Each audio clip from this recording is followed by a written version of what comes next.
Bienvenue à l'atelier B3, qui est pourquoi et comment appliquer des fongicides dans un champ de céréales. Alors, je me présente, je présente Danica Arsenault. Agronome chez Syngenta. Et Sylvie Rioux, agronome, chercheur en phytopathologie au sérum. On a essayé de diviser l'atelier en deux parties. Alors, je vais commencer par parler des fongicides foliaires et pourquoi on les utilise. Et puis, Danica va poursuivre avec le comment les appliquer et on va parler peut-être un petit peu aussi des traitements de semences. Oui. Alors, je commence ça par une question que je vous adresse. Ça sert à quoi un fongicide? Contrôle des maladies, puis pourquoi qu'on contrôle les maladies? Parce que protéger le rendement et la qualité du grain aussi. Maintenant, est-ce qu'il y a des risques à utiliser des fongicides? Des risques sur l'environnement, la santé. Il y en a un troisième. On peut risquer de développer de la résistance chez les agents pathogènes également. Donc, si jamais, à un moment donné, on a besoin du produit et qu'il est plus efficace, on ne l'aura plus. Si jamais on l'utilise, peut-être pas de façon intelligente. Alors, on va en parler. On va regarder ensemble les maladies foliaires qui sont maîtrisées par les fongicides foliaires. On va commencer par les taches foliaires. Comme le nom l'indique, les taches foliaires causent des taches sur les feuilles. Alors, je vais passer pour vous les montrer. Je vais le prendre puis regarder plus loin. Donc, il y a plusieurs sortes de taches foliaires. Je n'irai pas dans le détail, mais c'est causé par des champignons qui normalement sont assez spécifiques à l'espèce de céréales. L'inoculum primaire provient des résidus de culture laissés à la surface du sol. Donc, ceci étant dit, qu'est-ce que serait un moyen de lutte pour réduire l'inoculum? Pour réduire la maladie, bien sûr. Oui, enfouissement des résidus, mais avant ça, peut-être la rotation avec des cultures non hôtes. Puis si jamais on ne peut pas, c'est impossible de faire des bonnes rotations avec des cultures non hôtes comme céréales, pas comme céréales, soya, canola, bien, on peut enfouir les résidus de culture par un labour. Est-ce qu'il y a d'autres méthodes de lutte contre les taches foliaires? Est-ce qu'il y a des cultivars qui sont résistants? On va regarder. Si on regarde là-dedans, le micro, il y a des cultivars qui sont moins sensibles que d'autres. Donc, si on regarde dans le guide RGCQ, on a des cotes, en général, c'est des cotes de 2. Ça va de 1 à 4. Puis les cultivars qui sont en tout cas, recommandés ici, sont de cote 2 en général. Il y a quelques rares exceptions de 1. Est-ce qu'il y a d'autres moyens de lutte? Donc, il y a les fongicides. Si jamais on n'a pas le choix de cultivar, bien, on a les fongicides qui sont là comme outil aussi de moyens de lutte. Prochaine maladie. Ici, il y a les rouilles piloïdium. L'oïdium qu'on appelle aussi blanc. Là, il y avait une feuille qu'on avait les deux types de rouille. Ici, il y a la rouille brune, ici, sur le bout de la feuille, au bord ici de la tige. Puis, il y a de la rouille jaune aussi, les stries longues, il y a de la rouille jaune ici, donc sur la même feuille. Ici, l'oïdium. Et l'oïdium, le blanc, qu'on appelle aussi, donc, c'est parce qu'il y a un feutrage blanc qu'on peut voir, soit à la surface de la feuille ou en dessous de la feuille. Donc, dans le cas de la rouille et de l'oïdium, ce sont des agents pathogènes qui sont des parasites obligatoires, c'est-à-dire qu'ils ont besoin de feuillage vivant pour se développer. Dans le cas de la rouille, l'inoculum primaire provient des plantes infectées uniquement. Dans le cas de l'oïdium, ça provient des plantes infectées, oui, mais aussi des résidus de culture. Dans le cas de la rouille jaune et de l'oïdium, ces deux maladies-là peuvent se maintenir l'hiver sur le feuillage du blé d'automne et de d'autres graminées vivaces. Donc, on peut le maintenir comme ça, puis après ça, ça continue sur le blé de printemps, le printemps suivant. Dans le cas de la rouille couronnée de l'avoine, les spores peuvent survivre à l'hiver. Et au printemps, il complète son cycle sur le nerf brun, qui est une plante alterne, pour ensuite revenir sur l'avoine. Donc, s'il y a du nerf brun dans la région, donc les spores peuvent arriver plus tôt dans le développement de la plante, donc réduire un petit peu plus les rendements. En tout cas, il y a plus de risques. Les spores de rouille peuvent aussi provenir de régions plus au sud, parce que les spores peuvent être transportés sur de longues distances par les vents dominants du sud-ouest. Donc, c'est une autre possibilité aussi. Ceci étant dit, est-ce que les rotations, c'est une bonne méthode de lutte contre la rouille ou les rouilles? Pas vraiment, parce que ça provient des champs voisins, ou même de très loin des fois. Qu'est-ce qui reste comme méthode de lutte à ce moment-là? Est-ce qu'il y a des j'ai pas tant, cultivars résistants? Est-ce qu'il y en a des cultivars résistants? La réponse est oui. Il y a des cultivars vraiment résistants, c'est pas de la résistance partielle. Il y a des cotes de 1 à 4. Les cotes de 1 et résistants, c'est quand même de bons choix. Ah oui, c'est ça que je voulais vous dire. Dans le cas de... Puis, quel autre moyen de lutte qu'on a? Les fongicides. C'est ça que j'avais oublié de vous dire tantôt. C'est que il y en a qui sont homologués contre les rouilles. Il y en a d'autres qui sont homologués contre l'oïdium, puis il y en a d'autres qui sont homologués contre les deux maladies. Maintenant, est-ce que ces fongicides-là sont homologués pour toutes les espèces de céréales? La réponse est non. C'est ça. Il faut vérifier sur l'étiquette. C'est ça qu'il fallait que je vous dise tantôt pour les taches foliaires, parce que c'est la même chose. C'est pas homologué pour toutes les espèces de céréales. Donc, il faut aller voir l'étiquette. Ou Sage Pesticides, c'est un bon endroit pour aller vérifier cette information-là. Et puis, je vous ai mis sur le site de la Journée Phytoprotection un résumé d'une conférence que j'ai donnée avec Luc Roger en décembre 2013 et qui présente tout ça. Quelles sont les maladies qui sont maîtrisées par le fongicide et quelles sont les espèces pour lesquelles ils sont homologués aussi. Ça ressemble à ça, cette allée-là. Plusieurs modes d'action également, si on n'ira pas là-dedans. Ensuite. Maintenant, quand appliquer le produit? On sait que c'est plus facile prévenir que guérir, mais est-ce qu'on doit appliquer le produit aux 14 jours de la levée jusqu'à la maturité de la plante? Je pense pas, hein? Je pense que ça ne sera pas très payant non plus, puis il y a des risques, hein, on l'a vu tantôt. Alors, quel est le meilleur moment? Est-ce que c'est mieux de faire une application, de faire 2 applications? C'est toujours la grosse question. Je suis allée voir sur les étiquettes de différents produits, puis on mentionne entre autres d'appliquer le produit lorsque les tout premiers symptômes se manifestent sur les feuilles, sur le feuillage. Il y en a d'autres qui mentionnent qu'il est important de protéger la dernière feuille, c'est-à-dire la feuille étendard, ou les 2 dernières feuilles. Ce qui implique qu'il faut que la feuille étendard soit complètement sortie, donc c'est au stade 39. 39, la feuille étendard complètement dégagée, on voit la ligule. Je dois faire une mise en garde ici parce qu'il y a des produits à base de strobilurine. Quand on les applique à ce stade-là, peuvent augmenter la fusariose si jamais il y a de la fusariose qui se manifeste par la suite. Augmenter la fusariose, ça veut dire aussi augmenter les toxines dans le grain. C'est des tests qui ont déjà été faits. C'est des résultats qu'on a obtenus au Québec et ailleurs aussi, il n'y a pas juste ici. Je ne sais pas si tu veux dire autre chose. As-tu besoin que je tienne une micro, je vais le tenir. Okay. C'est pour ça, en fait, que c'est vraiment important d'appliquer le fongicide avec de la strobilurine aussitôt qu'il y a un déploiement de la feuille étendard et non à son déploiement final. Fait que si on le fait dès l'émergence de la feuille étendard, on ne verra pas nécessairement de toxines se développer, mais par la suite, on pourrait voir des toxines se développer. Je vais te demander de le tenir. Je vais faire circuler cette belle échelle de Zadox ici. En fait, mon Dieu, c'est vraiment pour montrer les différents timings d'application des fongicides foliaires et des fongicides contre la fusariose de l'épi. Donc, ici, excuse-moi, bon, au stade T1, qui est au stade de 2 feuilles jusqu'au talage, c'est vraiment le stade d'application où ce qu'on peut faire un mix avec un herbicide.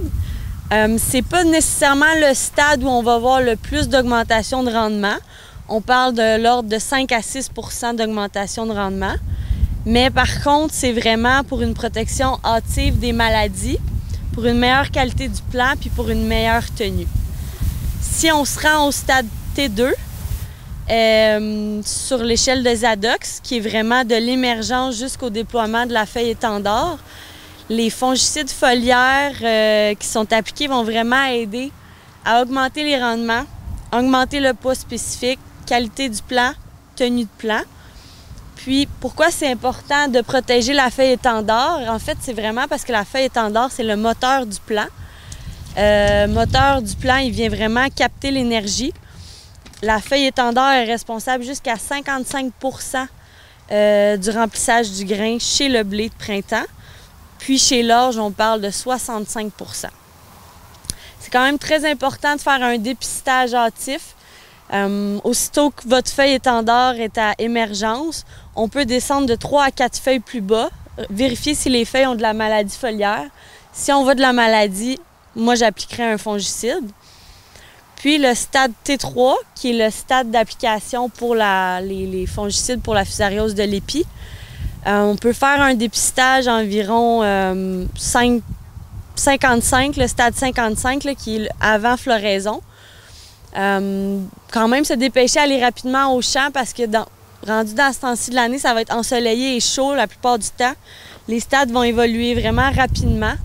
Puis c'est vraiment important de voir si vous avez de la fusariose qui commence dans le champ pour ainsi pouvoir appliquer un fongicide par la suite. Fait que ça va vraiment aider le rendement du plant, puis augmenter le poids spécifique aussi.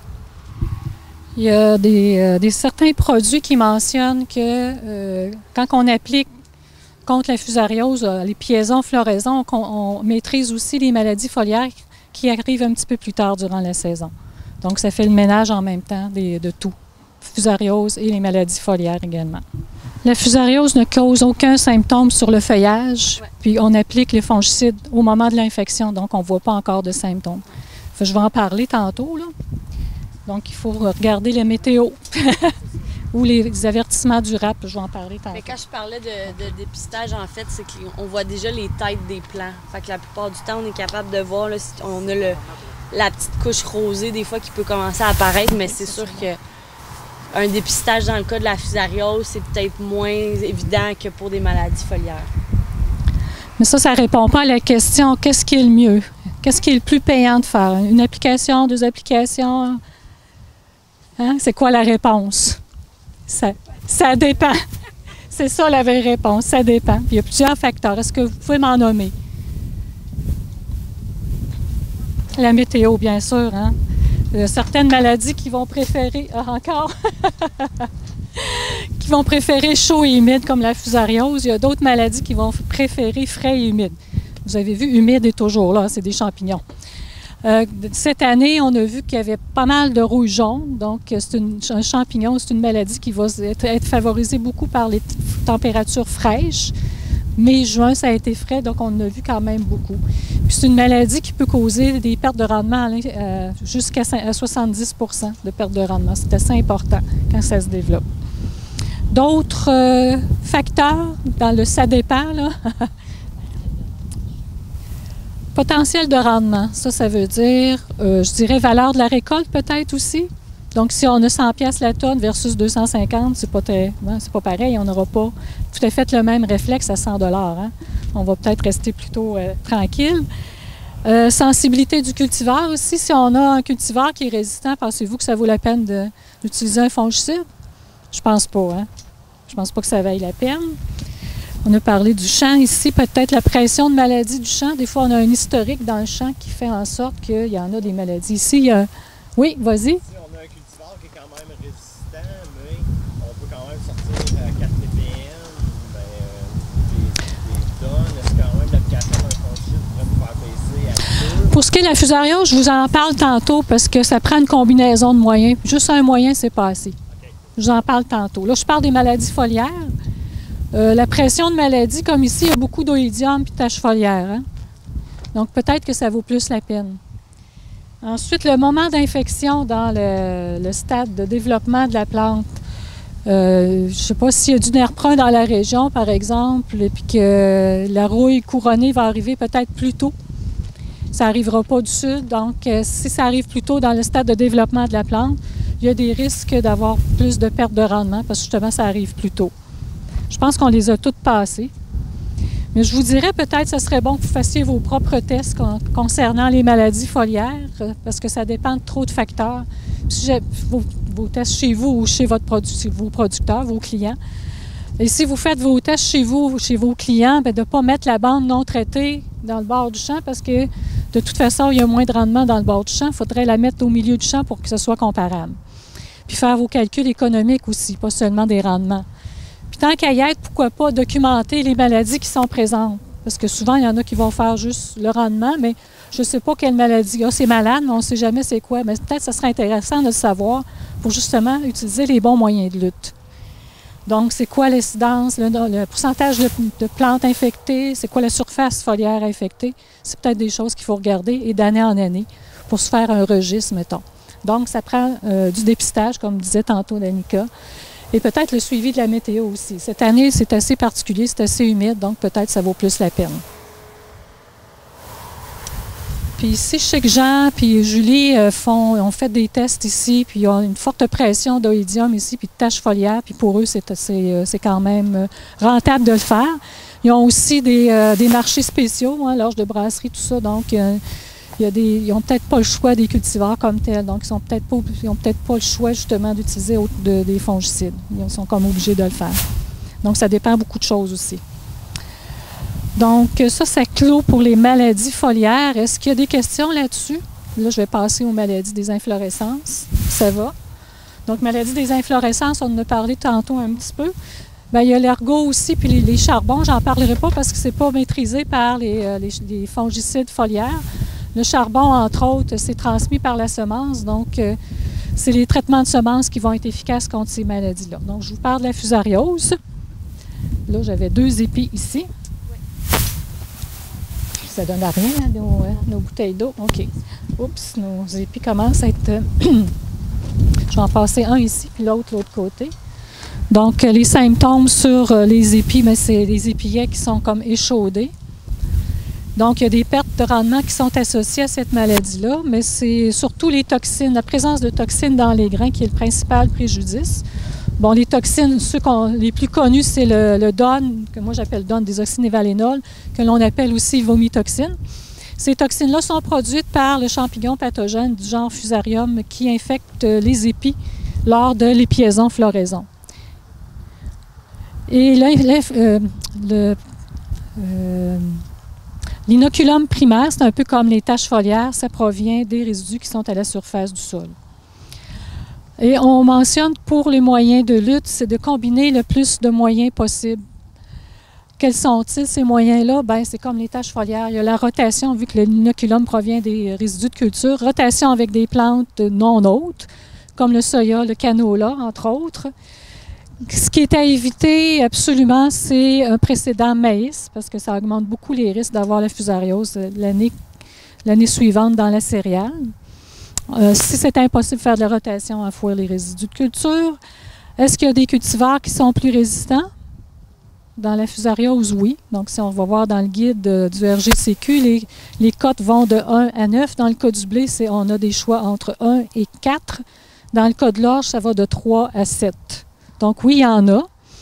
Il y a aussi des fongicides qui sont homologués pour lutter contre la fusariose. Il faut protéger l'épi au moment de l'infection, c'est-à-dire au moment de l'épiaison-floraison. Et pourquoi puis c'est sûr qu'on ne voit pas de symptômes rendus là. Donc, pour nous aider dans notre décision d'appliquer ou non les fongicides, bien, on a des outils d'aide à la décision, par exemple le RAP, le réseau d'avertissement phytosanitaire, qui émet des avertissements. Donc, cette année, les niveaux de risque sont sur la plateforme d'Agro-Météo Québec et c'est mis à jour 3 fois par jour. Donc, on s'est amélioré un petit peu de ce côté-là. Oui. Et pourquoi qu'on dit qu'il faut combiner les moyens de lutte dans le cas de la fusariose? Tout simplement parce qu'aucun moyen de lutte utilisé seul n'est assez efficace pour réduire la fusariose et réduire le contenu en toxines en bas du seuil de 2 ppm les années qui sont très favorables à la fusariose. Puis là, ici, je vous présente les résultats d'une étude qui a été réalisée en 2015 à 3 sites où on comparait, ceux qui sont là, peut-être vous ne verrez pas, là, on comparait les différents moyens de lutte seuls et combinés. Comparé avec un témoin, aucun moyen de lutte qui était le précédent maïs ou orge, un cultivar sensible et sans fongicide. Donc, si on regarde le témoin, aucun. Donc, on avait pour le blé 2,5 ppm. pour l'orge, 6,5 ppm. Je considère que c'était une année à pression moyenne de fusariose. Si on regarde le contenu en donne, globalement, que ce soit pour le blé ou l'orge, plus on combine de moyens de lutte, plus on réduit le contenu en donne. De sorte qu'à la combinaison triple, on obtient une réduction de 72 % ici dans le cas du blé et de 89 % dans le cas de l'orge. Puis vous remarquerez aussi dans le cas de l'orge, il n'y a aucun moyen de lutte qui est seul qui a réussi à réduire le contenu en donne en bas de 2 ppm. En bleu, ce sont les valeurs qui sont statistiquement différentes du témoin. Donc, si on regarde le rendement, pour l'orge, il y a des moyens de lutte qui ont augmenté le rendement. Dans d'autres cas, il n'y a pas eu de différence. Dans le cas du blé, il y en a qui ont augmenté, il y en a qui n'ont pas bougé, mais ici, il y a une réduction de rendement dans le cas du cultivar plus résistant. Ça veut dire que ce cultivar plus résistant-là avait un potentiel de rendement plus faible que le cultivar sensible. Et ça, c'est quand même général. Ça fait à peu près 30 ans qu'on essaie, que les améliorateurs génétiques essaient de couper ce lien-là génétique qui est négatif entre le rendement et la résistance à la fusariose. Mais ça s'en vient, je dirais, dans une couple d'années. On en a vu passer, d'ailleurs, au comité RGCQ. Il y a des cultivars qui sont quand même se défendent très bien du côté rendement avec une cote de 1. C'est quand même bien, ça s'en vient. À partir de cette étude-là, nous, on a fait une analyse économique. Donc, on a calculé la marge par hectare pour chacun des scénarios qu'on a ici. Et je vous résume ça ici.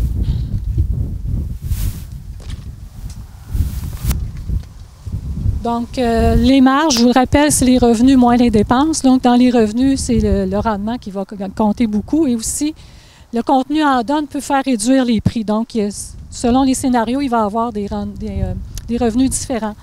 Puis là, dans le cas qu'on applique le fongicide, il y a des dépenses supplémentaires.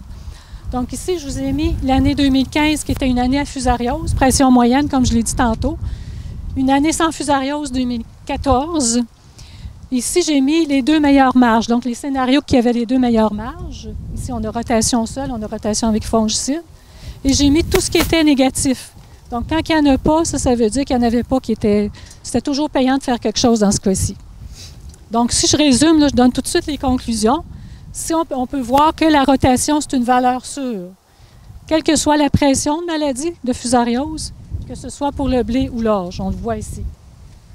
Rotation jumelée avec le fongicide dans le cas du blé ou rotation jumelée avec le cultivar plus résistant dans le cas de l'orge. C'est toujours bon, quelle que soit la pression de fusariose. Dans le cas de l'orge, on voit que le fongicide utilisé seul est non rentable, même une année de fusariose. Donc, utiliser seul, c'est pas trop payant dans le cas de l'orge. Pour le blé, un fongicide utilisé seul est rentable une année de fusariose, parce qu'il n'est pas dans le négatif ici. Non rentable une année sans fusariose. Ça fait ressortir l'importance d'avoir des bons outils d'aide à la décision pour savoir si on doit appliquer ou non. Donc, les avertissements phytosanitaires sont quand même assez importants ici, en tout cas pour le blé. Toujours pour le blé, le cultivar plus résistant est rentable l'année avec fusariose, il n'est pas dans les négatifs. Non rentable une année de fusariose, sans fusariose, pardon. Ça fait ressortir l'importance de maintenir l'effort pour développer des cultivars qui sont plus résistants et aussi plus performants. Pour avoir les détails de ce projet-là, j'ai mis le lien sur le site de la Journée Phytoprotection. Là, on va passer au traitement de semences. Il reste 5 minutes, je crois. OK. Je vais juste passer les feuilles. Ouais. On va parler des traitements de semences rapidement. Là. Ça va être plus pour les buses. Traitement de semences, c'est quand même une option là, dans une optique de lutte intégrée. Peu coûteuse, assez efficace, puis très aimée des producteurs. Quand je dis peu coûteuse, là, de 10 à 12 $ de plus par sac de semences, ça va vraiment venir aider à diminuer la pression des maladies qu'on retrouve au niveau des semences et dans le sol. Fait que ce que ça va faire, c'est la couverture qui va être sur la semence va aider à combattre l'inoculum sur la semence. Rendu au niveau de la plantule, ça va aider à combattre les maladies qu'on retrouve dans le sol. Puis, on peut faire une application directement à la ferme ou chez certains détaillants qui ont les infrastructures nécessaires pour faire les applications de traitement de semences. Ça ici, c'est des feuilles qu'on va distribuer. J'ai un sac comportant une buse. J'ai une feuille qui est un catalogue T-Jet. Puis j'ai aussi des schémas de buse qu'on va distribuer. Lorsqu'on fait une application pour fongicide foliaire, on utilise un jet plat ou un jet à induction d'air. Lorsqu'on parle d'une application pour un fongicide pour la fusariose, c'est là que c'est vraiment important de tout suivre les étapes nécessaires pour avoir une bonne couverture du plant. C'est vraiment important d'avoir un angle à la verticale très large. Sur le catalogue T-Jet, là, on peut voir, j'ai mis 3 buses en évidence. Une buse avec un angle de 150 degrés, une buse avec un angle vertical de 110 degrés et la AI 30-70 que vous avez dans le petit sac, c'est un angle de 30 et 70 pour faire un angle de 100 total. C'est aussi vraiment important d'avoir le bon volume d'eau. On parle de 100 à 200 litres par hectare.